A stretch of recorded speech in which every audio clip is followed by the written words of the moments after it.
Hello welcome दोस्तों, आज की इस वीडियो में आपका वेलकम करते हैं। आज बात करेंगे हम पाकिस्तान क्या सेमीफाइनल में पहुंच सकता है, पाकिस्तान की कितनी परसेंटेज से सेमीफाइनल में पहुंच सकते हैं, पाकिस्तान किस हिसाब से पाकिस्तान सेमीफाइनल में पहुंच सकता है, पाकिस्तान को कौन से अब रास्ता इख्तियार करना पड़ेगा सेमीफाइनल में पहुंचने के लिए, और पाकिस्तान इस सेमीफाइनल में कैसे पहुँच सकता है, क्या करना होगा पाकिस्तान को, कितने मैचेज जीतने होंगे पाकिस्तान को सेमीफाइनल में पहुँचने के लिए, और अगले मैच के हारने के बाद आखिर क्या हुआ था ड्रेसिंग रूम में, वो भी हम इस वीडियो में बात करेंगे। अगर अभी तक हमारा चैनल सब्सक्राइब नहीं किया तो चैनल को सब्सक्राइब करो, बेल आइकन ऑन करें ताकि ऐसी लेटेस्ट वीडियो आप तक पहुंचती रहेंगी।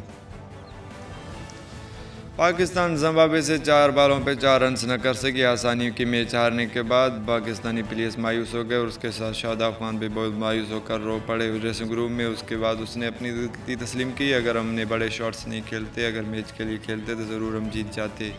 पाकिस्तान ने भी 2 मैचेस खेली हैं, दोनों मैचेस पाकिस्तान हार गई है। बदकिस्मती से दोनों मैचेस पाकिस्तान के जीते हुए थे। अफ्रीका ने एक मैच ड्राई किया था, दूसरा मैच जीत गई है और अब वह पाकिस्तान से बहुत आगे है। मगर पाकिस्तान को अपने तीनों मैचेस बाकी जीतने होंगे। अफ्रीका के बाकी 3 मैचेस है, अफ्रीका पहले 3 मैचों में 2 मैचेस में हार जानी चाहिए, क्योंकि पाकिस्तान को सेमीफाइनल में पहुंचना है तो अपने तीनों मैचेस में रन रेट के हिसाब से जीतना होगा। पाकिस्तान को साथ ही साथ अफ्रीका से जीत हासिल करनी होगी और इंडिया को भी अफ्रीका से जीत हासिल करनी होगी, तभी पाकिस्तान का सेमीफाइनल में पहुंचने के लिए राह हमवार हो जाएंगी। पाकिस्तान को अगर सेमीफाइनल में पहुंचना है तो हमारे चैनल को सब्सक्राइब करो, बेल आइकन ऑन करें ताकि ऐसे लेटेस्ट वीडियो आप तक पहुंचती रहें।